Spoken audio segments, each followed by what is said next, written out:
ಈಗ ಜಿಲ್ಲೆ 100ಕ್ಕೆ 100 ಭಾಗ ನೋಡ್ರಿ. ಜಿಲ್ಲೆ ಅಧಿಕಾರಿಗಳು ಇವತ್ತು ಶಿವಕುಮಾರ್ ಅವರ ಧಮಕಿಗೆ, ಅವ್ರ ತಮ್ಮನ ಧಮಕಿಗೆ ಬೆಂಡಾಗಿ ಹೋಗಿದ್ದಾರೆ.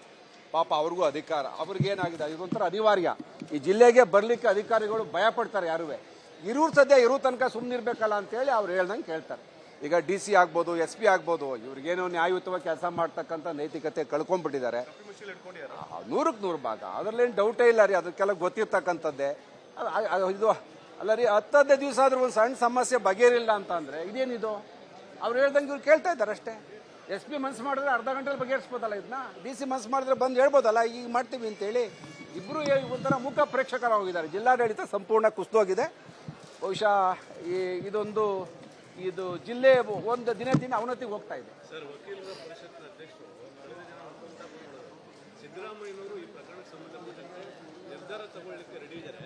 ಆದರೆ DCM ಕ್ಷೇತ್ರ ಅಂತೇಳಿ ಅವರು ಕೂಡ ಹಿಂದೇಟ್ ಆಗ್ತಾ ಇದ್ದಾರೆ. ನಾನು ಹೇಳ್ದಲ್ಲ, ಈಗ ಅಸೆಂಬ್ಲಿನಲ್ಲಿ ಕೌನ್ಸಿಲರ್ ಇದು ಇವಾಗಲೇ ಚರ್ಚೆ ಆಗ್ತಾ ಇದೆ. 0 hours ಅಲ್ಲಿ ಇದು ಚರ್ಚೆ ಆಗ್ತದೆ. ಮಾನ್ಯ ಮುಖ್ಯಮಂತ್ರಿಗಳೇ ಇದಕ್ಕೆ ಇಂಟರ್ಫಿಯರ್ ಆಗಬೇಕು. ಅವರೊಬ್ಬ ವಕೀಲರಾಗಿದ್ದವರು. ಮಾನ್ಯ ಮುಖ್ಯಮಂತ್ರಿಗಳು ವಕೀಲ ವೃತ್ತಿಯನ್ನು ಮಾಡಿದಂಥವ್ರು.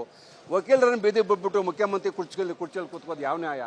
DK ಶಿವಕುಮಾರ್ಗೆ ತಿಳುವಳಿಕೆ ಹೇಳಿ, ಬುದ್ಧಿ ಹೇಳಿ ಅವರು ತೀರ್ಮಾನ ತಗೋಬೇಕು. ಮುಖ್ಯಮಂತ್ರಿಗಳು ಮಧ್ಯಪ್ರವೇಶ ಮಾಡಬೇಕು.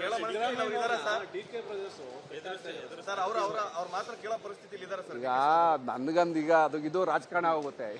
ಪಾಪ ಈ ಸಿದ್ದರಾಮಯ್ಯನವ್ರ ಗೋಳಿಗೆ ಹೇಳಕ್ಕಾಗಲ್ಲ ರೀ, ಮಾಧ್ಯಮದ ಮುಂದೆ ಹೇಳ್ಬಾರ್ದು ಪಾಪ. ಈಗ ನೋಡ್ರಿ, ಈಗ ಅಲ್ಲ ರೀ, ಅವರೊಬ್ರು ವಕೀಲರು, ಸಿದ್ದರಾಮಯ್ಯನವರೇ ಸ್ವತಃ ವಕೀಲರು ಬೀದಿಯಲ್ಲಿ ಬಂದು ಪ್ರತಿಭಟನೆ ಮಾಡ್ತಾ ಇದ್ದಾರೆ. ಅದನ್ನ ತಡಿತಕ್ಕಂಥ ಶಕ್ತಿ ಮಾನ್ಯ ಮುಖ್ಯಮಂತ್ರಿಗೆ ಇಲ್ಲ ಅಂದ್ರೆ ಅವ್ರ ಆ ಕುರ್ಚಿಲ್ ಕೂತು ಏನ್ ಪ್ರಯೋಜನ? ಅದ್ ನನ್ನ ಪ್ರಶ್ನೆ ಅಪ್ಪ. ಅದು ಕೆಟ್ಟಾಕಿದ್ ಎದ್ರಕೋತಾರ್ರಿ ಇವ್ರಿಗೆ ರೀ, ಅವರು ರೀ ಇವ್ರ ಅಣ್ಣ ತಮ್ಮದಿರ್ಗೆ ಎದ್ರಕೋತಾರ್ರಿ ಅವರು. ಎಲ್ಲ ಎದ್ರಕೋತಾ ಇದಾರಲ್ರಿ. ನಿಜ ಯಾಕೆ ಎದ್ರಕೋತಾ ಇದ್ರೆ ಅವ್ರಿಗೆ ಕುರ್ಚಿ ಭಯನೋ ಏನೋ, ಒಟ್ಟಲ್ಲಿ ಇವ್ರಂಗೆ ಎದುರಿಸ್ತಾರಪ್ಪ. ಯಾಕೆ ಎದ್ರಕೋತಾರೆ ಅಂದ್ರೆ ಎದ್ರದೇ ಹೇಳಿದ್ರು ನಾನು ಹಬ್ಬ ಇರ್ಬೇಕಷ್ಟೇ.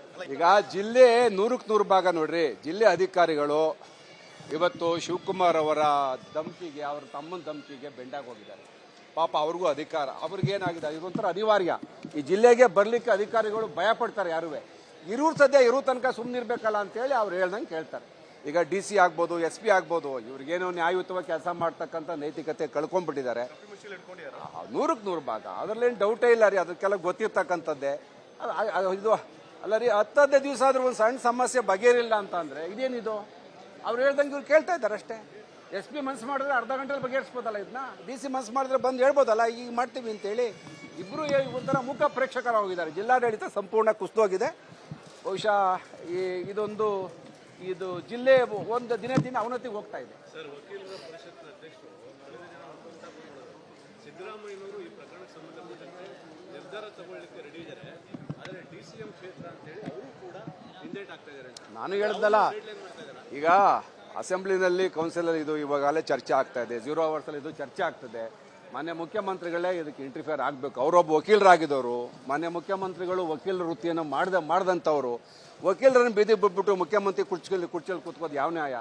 DK ಶಿವಕುಮಾರ್ಗೆ ತಿಳುವಳಿಕೆ ಹೇಳಿ, ಬುದ್ಧಿ ಹೇಳಿ ಅವರು ತೀರ್ಮಾನ ತಗೋಬೇಕು. ಮುಖ್ಯಮಂತ್ರಿಗಳು ಮಧ್ಯಪ್ರವೇಶ ಮಾಡಬೇಕು.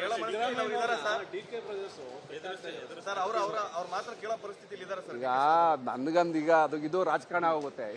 ಪಾಪ ಈ ಸಿದ್ದರಾಮಯ್ಯನವ್ರ ಗೋಳಿಗೆ ಹೇಳಕ್ಕಾಗಲ್ಲ ರೀ, ಮಾಧ್ಯಮದ ಮುಂದೆ ಹೇಳ್ಬಾರ್ದು ಪಾಪ. ಈಗ ನೋಡ್ರಿ, ಈಗ ಅಲ್ಲ ರೀ, ಅವರೊಬ್ರು ವಕೀಲರು, ಸಿದ್ದರಾಮಯ್ಯನವರೇ ಸ್ವತಃ ವಕೀಲರು ಬೀದಿಯಲ್ಲಿ ಬಂದು ಪ್ರತಿಭಟನೆ ಮಾಡ್ತಾ ಇದ್ದಾರೆ. ಅದನ್ನ ತಡಿತಕ್ಕಂಥ ಶಕ್ತಿ ಮಾನ್ಯ ಮುಖ್ಯಮಂತ್ರಿಗೆ ಇಲ್ಲ ಅಂದ್ರೆ ಅವ್ರ ಆ ಕುರ್ಚಿಲ್ ಕೂತು ಏನ್ ಪ್ರಯೋಜನ?